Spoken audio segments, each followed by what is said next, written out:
नमस्कार, I welcome to daily affairs. मैं हूं ज्ञानेंद्र द्विवेदी। हाल ही में मोहम्मद यूनुस के एक बयान ने नया जियोपॉलिटिकल विवाद खड़ा कर दिया है।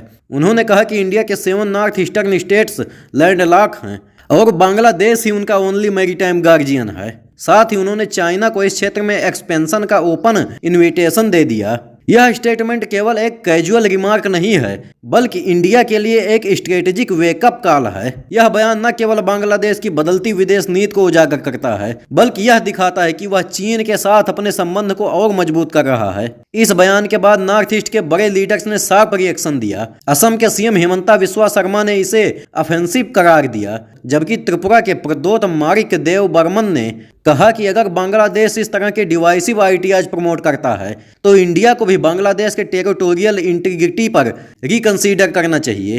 अरुणाचल प्रदेश और मेघालय के कई नेताओं ने भी इसे नॉर्थ ईस्ट इंडिया के प्रति एक अपमानजनक बयान बताया। यह विवाद केवल एक पॉलिटिकल डिबेट नहीं, बल्कि इंडिया बांग्लादेश के रिलेशंस में इमर्जिंग फॉल्ट लाइंस को दर्शाता है। अगर हम बात करें बांग्लादेश के फॉरेन पॉलिसी की, तो बांग्लादेश की फॉरेन पॉलिसी में एक क्लियर शिफ्ट देखा जा रहा है। 1971 में इंडिया ने बांग्लादेश को पाकिस्तान के ऑपरेशन से आजाद कराया था, लेकिन हाल के वर्षों में बांग्लादेश का झुकाव चाइना की ओर बढ़ता जा रहा है।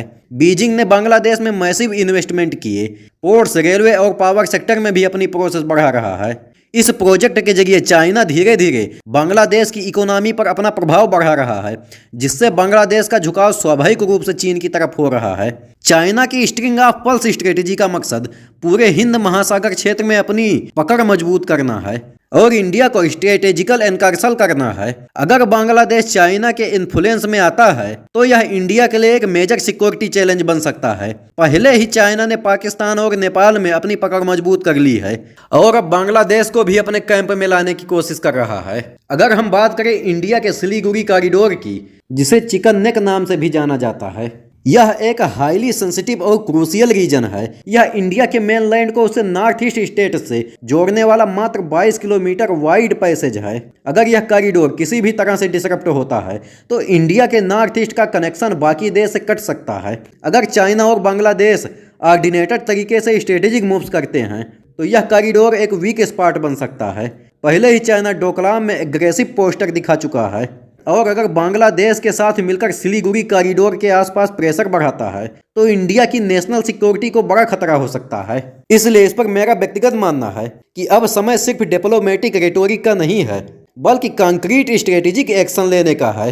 इंडिया को नॉर्थ ईस्ट में अपने इंफ्रास्ट्रक्चर को बूस्ट करना होगा, सिलीगुड़ी कॉरिडोर की सिक्योरिटी को और मजबूत करना होगा और बांग्लादेश के साथ अपने रिलेशंस को रिवेलुएट करना होगा। यह जरूरी है कि इंडिया बांग्लादेश को एक स्ट्रांग मैसेज दे कि अगर वह चाइना के इन्फ्लुएंस में आकर इंडिया के इंटरेस्ट को अंडरमाइन करता है तो इसके फार रीचिंग कॉन्सिक्वेंसेस होंगे।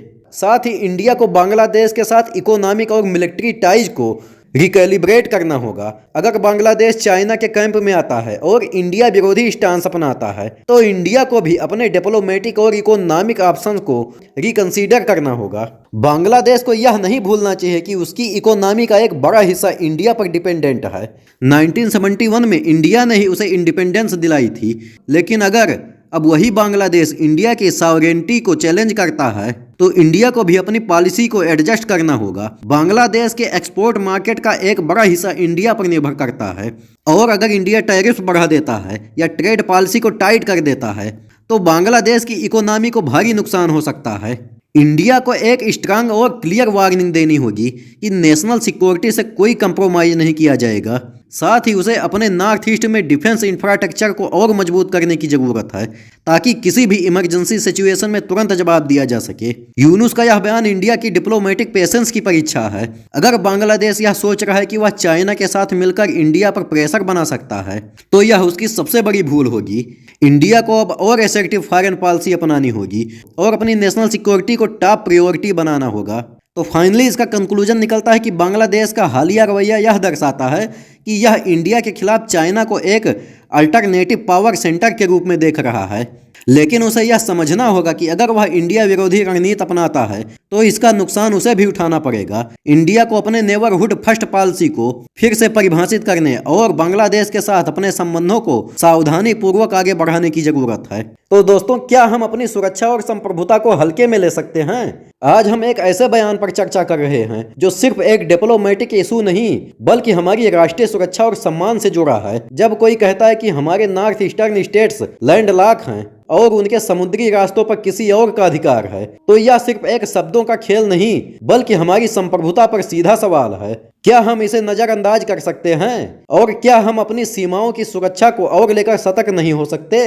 अब वक्त आ गया है कि हम समझें, यह सिर्फ राजनीति नहीं, हमारी नेशनल सिक्योरिटी और भविष्य का सवाल है। और लास्ट में मैं आपसे एक क्वेश्चन पूछूंगा कि हाल ही में कौन सा देश भारत के साथ सैन्य अभ्यास संप्रीति 2025 आयोजित कर रहा है? ए म्यांमार, बी बांग्लादेश, सी श्रीलंका और डी भूटान। अगर आपको आंसर पता है तो कमेंट बॉक्स में जरूर दीजिए, और अगर आपको वीडियो पसंद आया हो तो लाइक और सब्सक्राइब जरूर करिए। मिलते हैं अगले वीडियो में। जय हिंद।